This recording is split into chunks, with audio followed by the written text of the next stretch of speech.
اعوذ باللہ من الشیطان الرجیم بسم اللہ الرحمن الرحیم یسألونک ماذا احل لهم قل احل لكم الطیبات وما علمتم من الجوارح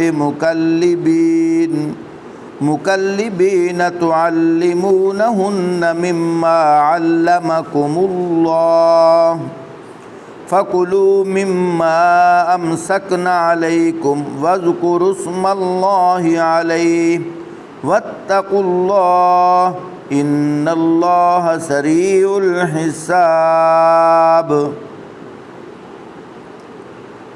فرمایا لوگ پوچھتے ہیں کہ ان کے لیے کیا حلال کیا گیا ہے، آپ کہہ دیجئے تمہارے لیے ساری پاک چیزیں حلال کر دی گئی ہیں، اور جن شکاری جانوروں کو تم نے سکھایا ہو، جن کو اللہ کے دیے ہوئے علم کی بنا پر تم شکار کی تعلیم دیا کرتے ہو، وہ جس جانور کو تمہارے لیے پکڑ رکھیں اس کو بھی تم کھا سکتے ہو، البتہ اس پر اللہ کا نام لے لو اور اللہ کا قانون توڑنے سے ڈرو، اللہ کو حساب لیتے دیر نہیں لگتی۔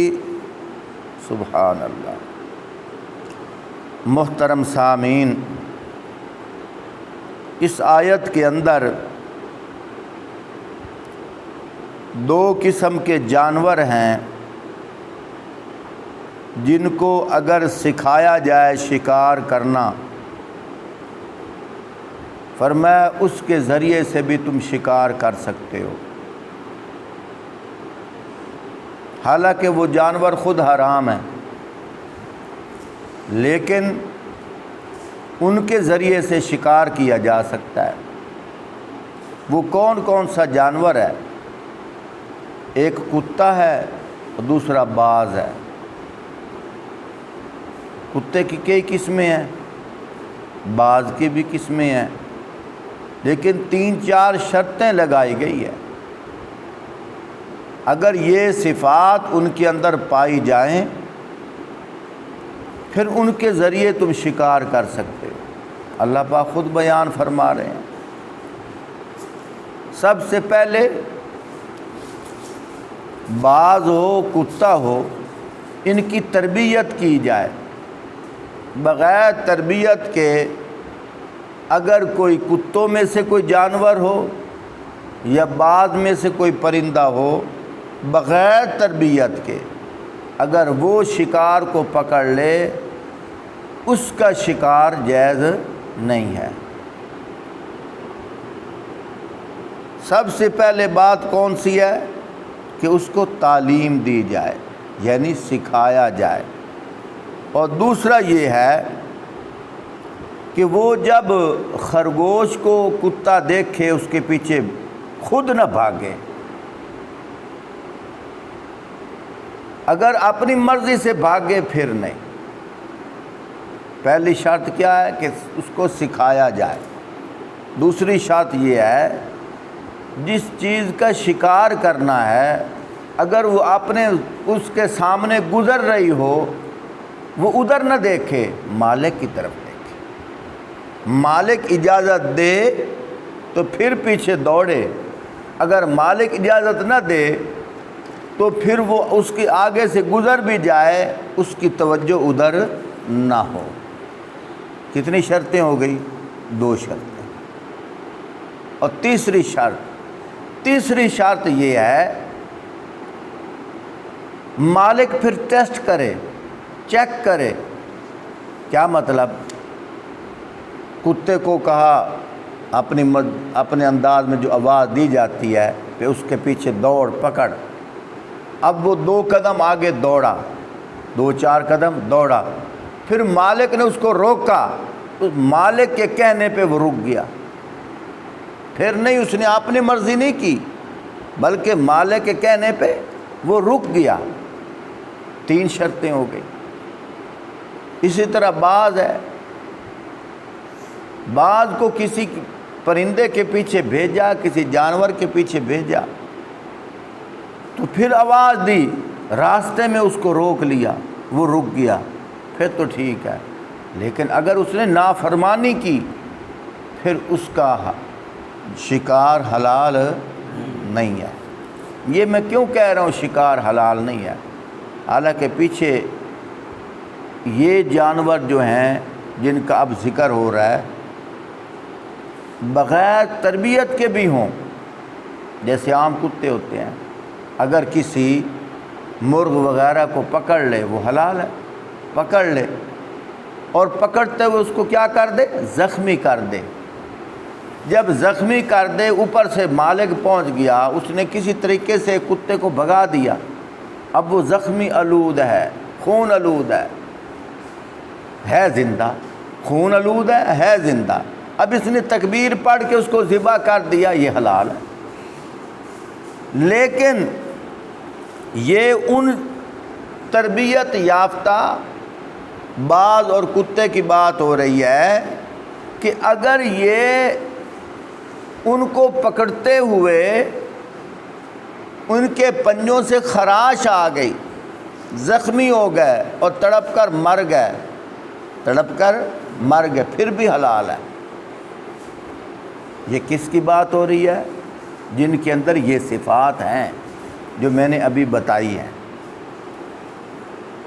اسی طرح فرمایا چوتھی شرط یہ ہے، باز کو بھیج رہا ہے، کتے کو بھیج رہا ہے شکار کی طرف، تو پیچھے سے تکبیر بھی پڑھی جائے، پیچھے سے بسم اللہ اللہ اکبر۔ ابھی پھر میں معنی کروں گا، اللہ خود فرما رہے ہیں فَكُلُوا مِمَّا أَمْسَكْنَا عَلَيْكُمْ وَاذْكُرُوا اسْمَ اللَّهِ عَلَيْهِ۔ اس کے اوپر کیا کی جائے؟ اللہ خود فرما رہے ہیں اللہ کا ذکر کیا جائے۔ کیا مطلب؟ تکبیر پڑھی جائے۔ جب تکبیر پڑھ کر اس کو بھیجا جائے، اس کے پنجے لگے، وہ پنجے چھری کے حکم میں آئیں گے، پنجے چھری کے حکم میں آئیں گے، اور ان زخموں کی وجہ سے وہ تڑپ تڑپ کر مر گیا، وہ جانور، وہ شکار حلال ہے۔ اور حلال بھی وہ جو حلال ہے، یہ نہیں اب طوطا حلال ہے حرام ہے۔ اب طوطے کو پکڑ لے تو کوئی کل یہ نہ کہ قاری صاحب نے کہا تھا حلال ہے، وہ تو پہلے تو حرام تھا نا۔ یہ تو حلال کی ہو رہی ہے، مثال کبوتر پکڑ لی، کبوتر تو حلال ہے نا، لیکن باز کو بھیجا تکبیر پڑھ کر، اس نے پنجوں کے ذریعے سے اس کو زخمی کیا، مر گیا۔ اور یہ کیا ہے؟ اس کو اب کاٹ کے کھایا جا سکتا ہے۔ اتنے مسائل کی سمجھ آ گئی۔ لیکن انسان ایک منٹ کے لیے سوچے، کتا نجس ہے، لیکن اس کی تربیت کی جا رہی ہے، اس کے باوجود جنس کے لحاظ سے وہ نجس ہے۔ انسان پاک ہے، درمیان میں فرق کیا ہے؟ جنس کا بھی فرق ہے، کلمے کا بھی فرق ہے۔ انسان نے کلمہ نہیں پڑھا، کافر ہے، اگر وہ چھری پھیر کر ذبح کرتا ہے اس کا ذبیہ حرام ہے۔ انسان کلمہ نہیں پڑھتا، کافر ہے، اللہ کے ساتھ اللہ کے غیر کو شریک کرتا ہے، اللہ کو نہیں مانتا، وہ ذبح کرے اس کا ذبیہ حرام ہے۔ خود اندازہ لگاؤ۔ اور جیسا کہ حدیث پاک کے اندر آتا ہے، کتے نے اللہ والوں کی صحبت اختیار کی، وہ کتا قیامت کے دن جنت میں جائے گا۔ اصحاب کہف کا واقعہ ہے۔ نوح علیہ الصلاۃ والسلام اللہ کے نبی کا بیٹا ہے، اس نے مشرکین کی صحبت اختیار کی، نبی کی اولاد ہونے کے باوجود وہ کہاں جائے گا؟ جہنم میں جائے گا۔ تو بات یہ ہے انسان یہیں سے سبق سیکھے کہ جو اللہ کا فرما بردار ہے اس کا کتنا مقام ہے، جو اللہ کا فرما بردار نہیں ہے چاہے نبی کا بیٹا ہی کیوں نہ ہو اس کا اللہ کے ہاں کوئی مقام نہیں ہے۔ اب میں دوبارہ قرآنی آیات پڑھ کر معنی کر دیتا ہوں۔ اللہ پاک فرماتے ہیں، حوالہ بھی دے دوں، 6 پارہ ہے، سورۃ المائدہ، آیت نمبر 4 ہے۔ اللہ پاک فرماتے ہیں یسألونک ماذا احل لہم قل احل لکم الطیبات وما علمتم من الجوارح مکلبین تعلمونہن مما علمکم اللہ فَكُلُوا مِمَّا أَمْسَكْنَا عَلَيْكُمْ وَاذْكُرُوا اسْمَ اللَّهِ عَلَيْهِ وَاتَّقُوا اللَّهَ إِنَّ اللَّهَ سَرِيعُ الْحِسَابِ۔ فرمایا لوگ آپ سے سوال کرتے ہیں کہ ان کے لیے کیا حکم ہے، کیا حلال کیا گیا ہے۔ آپ کہہ دیجئے تمہارے لیے ساری پاک چیزیں حلال کر دی گئی ہیں، اور جن شکاری جانوروں کو تم نے سدھارا ہو، جن کو اللہ کے دیے ہوئے علم کی بنا پر تم شکار کی تعلیم دیا کرتے ہو، ابھی جو میں نے پہلے شرطیں بتائی ہیں، فرمایا تم شکاری کی تعلیم دیا کرتے ہو، اور وہ جس جانور کو تمہارے لیے پکڑ رکھیں اس کو بھی تم کھا سکتے ہو، البتہ اس پر اللہ کا نام لے لو اور اللہ کا قانون توڑنے سے ڈرو، اللہ کو حساب لیتے دیر نہیں لگتی۔ یہ آخر میں کیا کہا کہ اللہ کا قانون توڑنے سے ڈرو، اللہ کو حساب لیتے دیر نہیں لگتی۔ فرمایا یہ مخلوق جو ہے یہ تو تمہاری خدمت کے لیے آئی ہے، تم شکار کر سکتے ہو، لیکن اتنے غافل بھی نہ ہو جاؤ کہ جب ذکر و عبادات کا ٹائم آئے، نماز کا ٹائم آئے تو نماز بھی چھوڑ دو۔ فرمایا اگر تم اس طرح کرو گے تو پھر اللہ کو حساب لینا آتا ہے۔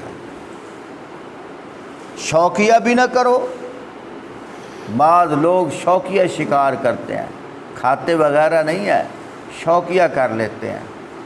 فرمایا ڈرو اللہ سے، ہاں یہ تمہارے کھانے کے لیے ہم نے مہیا کی ہے، جس طرح کسی شاعر نے کہا تھا نا، کھیتیاں سرسبز ہوئیں تیری غذا کے واسطے،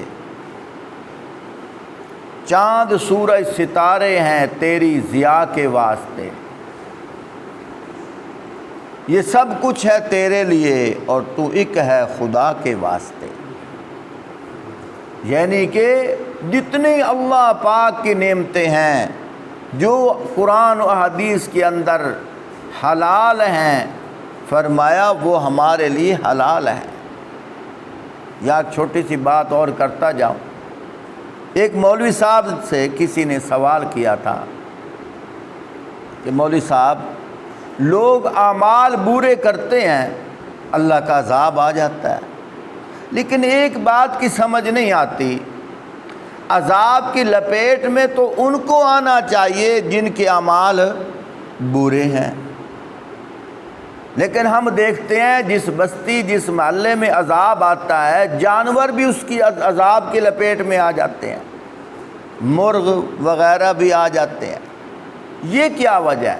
جیسے مظفر آباد میں کتنی آبادیاں زمین بوس ہو گئی، اور ان آبادیوں کے اندر بھینس وغیرہ بھی تھی، مرغ وغیرہ بھی تھے، وہ بھی اسی لپیٹ میں آ گئے۔ اب اعمال بد تو انسان کرتا ہے، یہ کیا وجہ بنی کہ اس طرح کے جانور وغیرہ یہ بھی عذاب کے لپیٹ میں آئے؟ فرمایا نہیں، یہ بات نہیں ہے۔ بات یہ ہے کہ وہ جو جانور ان کے ساتھ مدفون ہوئے ہیں، زمین بوس ہوئے ہیں، وہ جانور انہی انسانوں کی خدمت کے لیے آئے تھے جو چلے گئے ہیں۔ وہ جانور انہی انسانوں کی خدمت کے لیے آئے تھے جو چلے گئے ہیں۔ جب مخدوم ہی نہ رہے، خادموں نے کیا کرنا ہے؟ یہاں ایک اور سوال آ سکتا ہے، چلو یوں ہوتا جیسے ایک گاڑی پہ ڈرائیور چل رہا ہے، ڈرائیور فوت ہو گیا، گاڑی کسی اور کے کام آ گئی،